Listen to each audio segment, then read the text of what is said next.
It was as if the Holy Spirit really was present among us. By inviting Pope Francis to the Arabian Peninsula, the UAE is hoping to send a message to the rest of the Arab world that religious tolerance and freedom is the future. It's a call to get on the right side of history. His visit to the Arabian Peninsula is the first ever for a pontiff, and it was here, in the birthplace of Islam. The atmosphere that we have seen there, this was something which I have never witnessed in my journalistic career in the UAE, which is I have been in the country for more than 15 years. This was one of a kind. He entered the stadium to tens of thousands chanting his name, speaking the message of the gospel of Jesus Christ in the cradle of Islam. Pope Francis became the first sitting pontiff in history to visit the Arabian Peninsula and hold a mass. The pontiff also met the Grand Imam of Egypt's Al-Azhar Mosque, the highest authority in Sunni Islam. The meeting saw the two and other religious representatives sign a document promoting interfaith dialogue, religious freedom and peace. Francis met religious leaders in the United Arab Emirates. They included Sunni Muslim leader Sheikh Ahmed Al-Tayeb. They looked at how they can foster peace between their faiths. This message is for the Muslims in the East.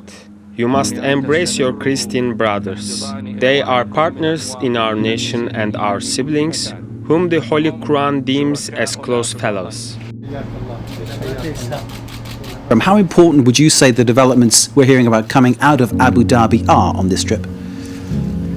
This is very significant, given both visually and substantially. I think the Pope Francis has lived up to his reputation of very clearly articulating that there is no other alternative to peace, and he has made that abundantly clear.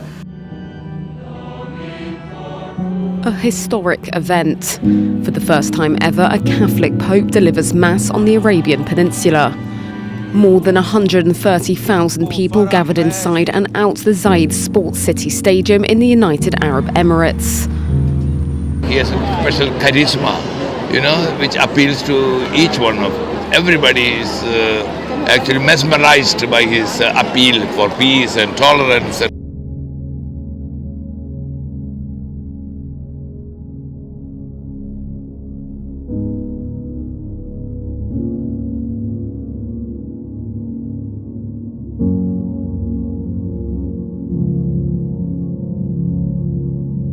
The Pope says the United Arab Emirates is a model for peaceful coexistence between different cultures, and faith should be a vehicle to bring people together, not drive them apart.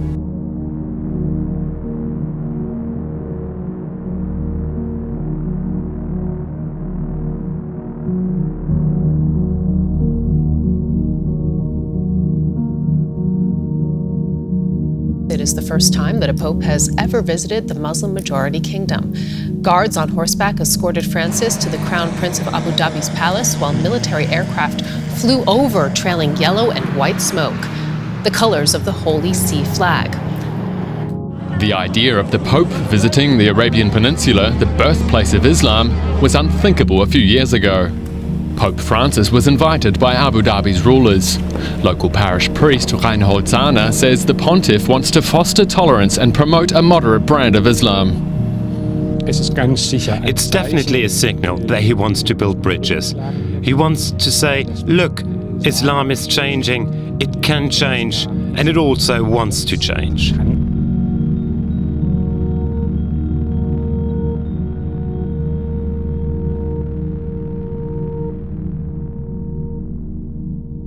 In terms of the document that's been signed with the Imam, I mean, clearly this is the Pope trying to bring some kind of tolerance between the religions to try to reduce the tension that clearly exists in this part of the world. Absolutely, and I think it's very important to keep in mind that since becoming a Pope, he has made several international visits, but out of that, 13 visits have been to Muslim-majority world, and he has made interfaith and interreligious dialogue his top priority.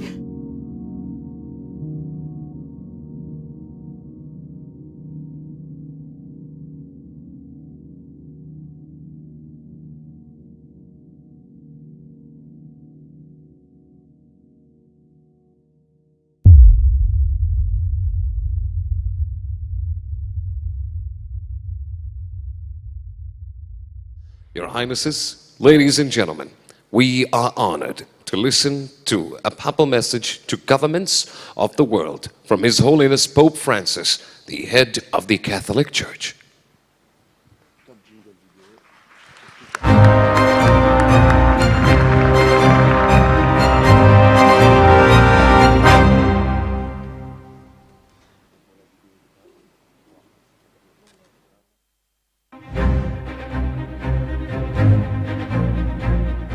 Cari amici, Al-Salam alaikum.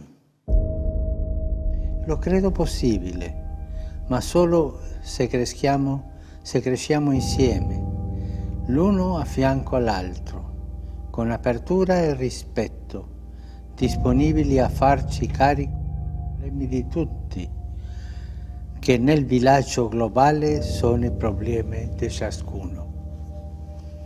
O altro tipo di degrado e prima ancora dal degrado morale. In realtà non si può parlare di sviluppo sostenibile senza solidarietà. Potremmo persino dire che il bene, se non è comune, non è veramente bene. Forse mai come ora il pensare e l'agire richiedono dialogo vero con l'altro, perché senza l'altro non c'è futuro. Our thanks to His Holiness for this inspiring speech for all governments of the world. Our next session is titled Pope Francis in the Emirates, a New Dawn for the Middle East. We are pleased to welcome His Highness. What will come forward from this, and what will be the sort of lasting feeling about this trip? Do you feel that this is the start of a different kind of relationship between Christians and Muslims? Absolutely. I think it's very important. I think it's not just the Pope and the Grand Imam who's there, but actually there are more than 150 other religious leaders who are gathered there on this conference on human fraternity.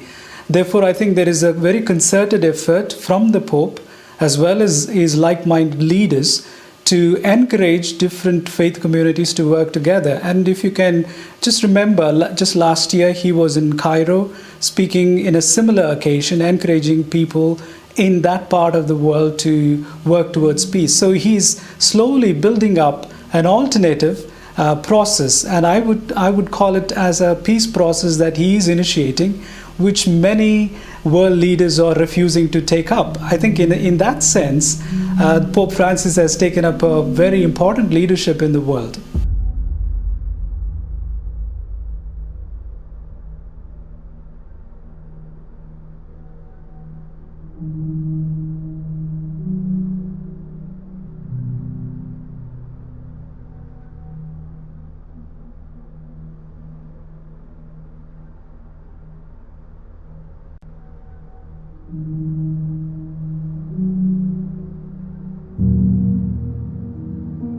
Within hours of Pope Benedict announcing that he was to resign, take a look at this. Lightning struck St. Peter's Basilica. You can see it again now in slow motion. If the last 600 years have taught us anything, it is that popes don't quit. There is no League of Retired Pontiffs, no Holy Father rest home.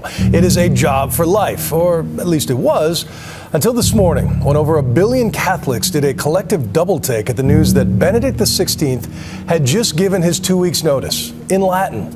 So why now? What does it mean for the Church, and who could possibly replace him? It seemed an ordinary rainy Monday in the Vatican, except maybe for that lightning bolt striking St. Peter.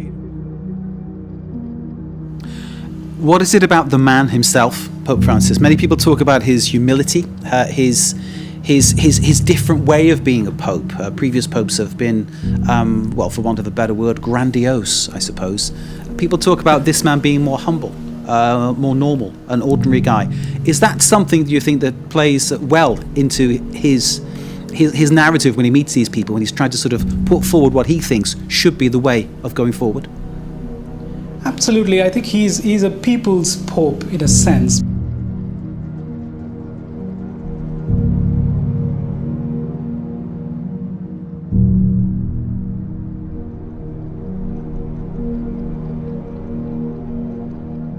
The Pope came here by invitation from the Crown Prince, kicking off the country's year of tolerance. The pontiff met with Muslim leaders and signed a document affirming human brotherhood. He also toured Abu Dhabi's Grand Mosque.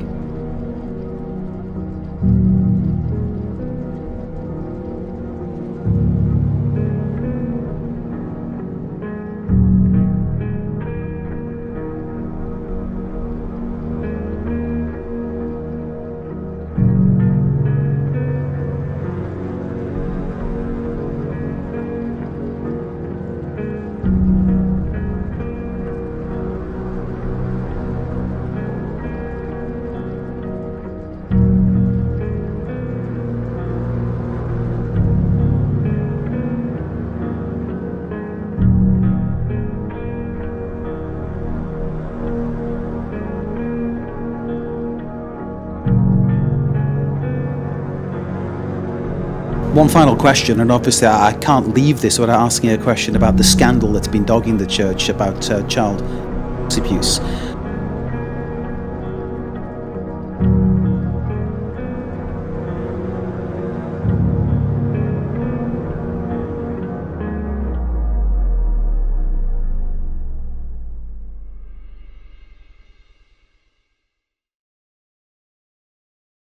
And talked about this real culture of silence, this fear of retaliation. Nuns would not report this abuse because they were afraid of being silenced or of some sort of retaliation. Now, this is an issue that has been widely reported in the past. This is stretches back for quite some time in some cases, but to have it published just the other day in this magazine is quite a big deal. A new chapter in the crisis in the Catholic Church. Tonight, Pope Francis acknowledged the Church is dealing with a problem. I've seen cover-up, I have seen victim shaming, and frankly, just an avoidance of something that has the potential to do unrepairable damage to the organization. Marjorie Clifton specializes in corporate communications. She was also raised in the Catholic Church. The things that they're asking for are really changes in policy and in order to protect others within the organization. And that's why the victims refuse to be silenced, speaking out, they say, for what's right. This hierarchy, this sense of power and clerics feeling above the law. You know, the report is so disturbing, Seth, and I know we mentioned earlier at the top that the Pope, on a plane back from Abu Dhabi, praised his predecessor for how he handled these types of situations.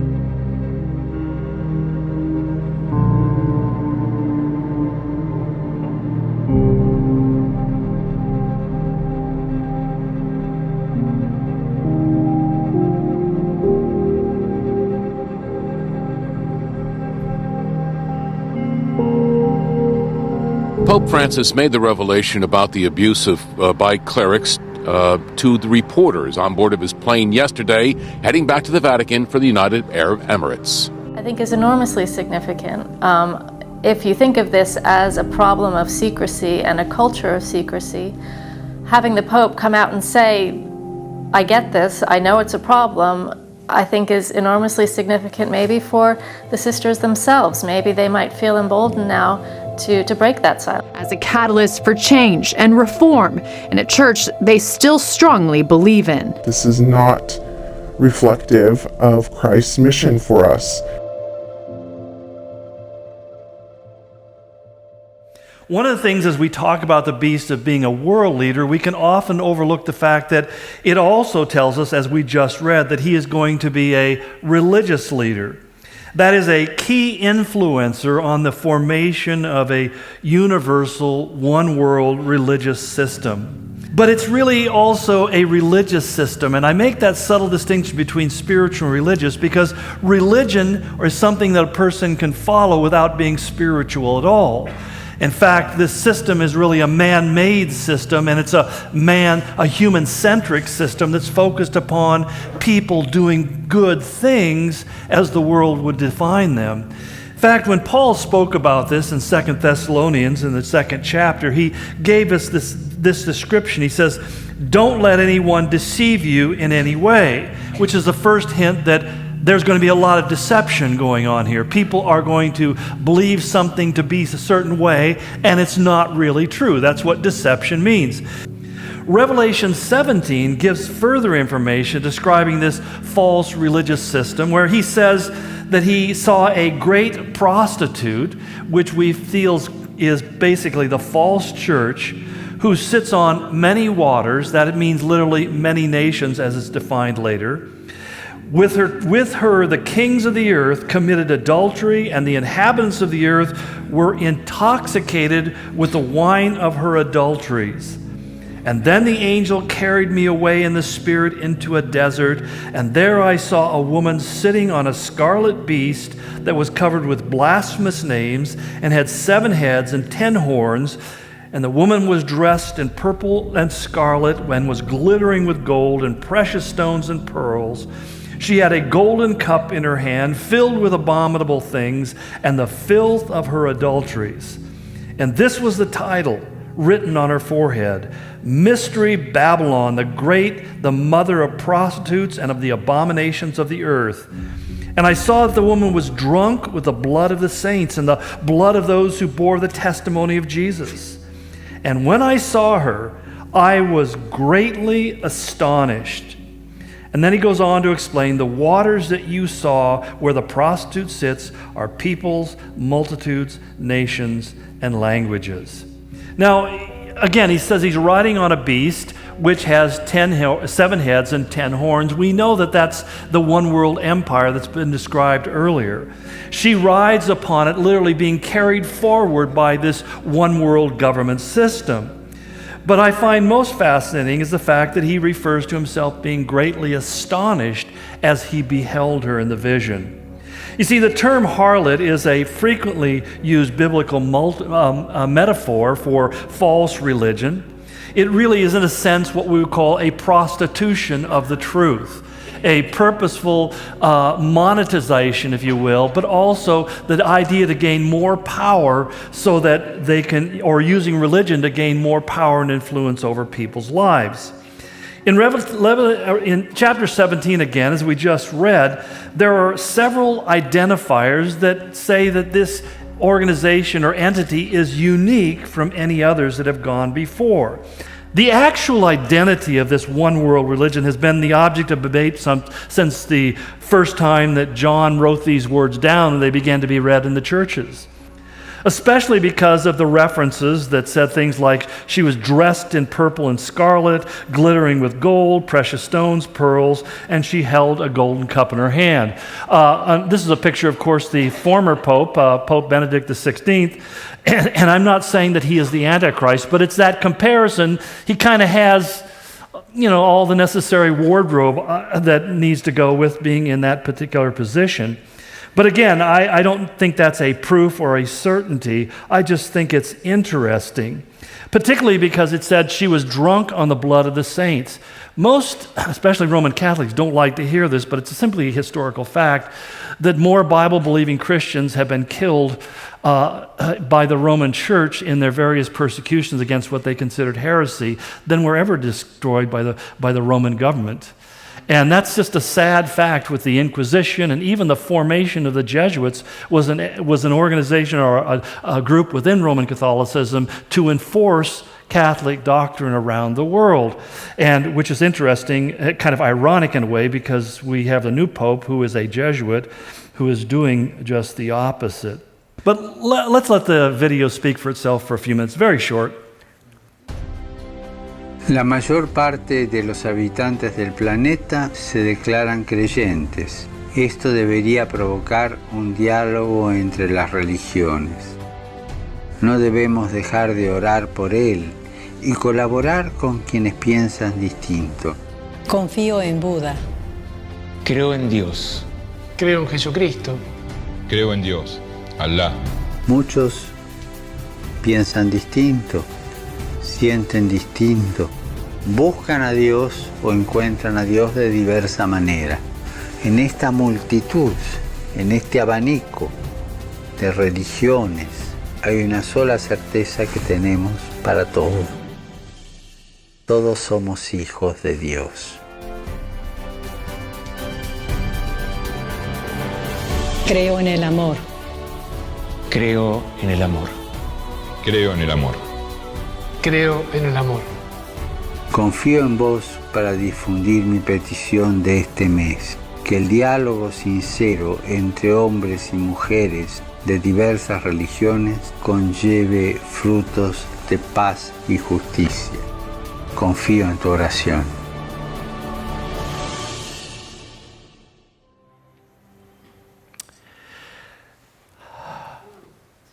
I never stopped being shocked by that video.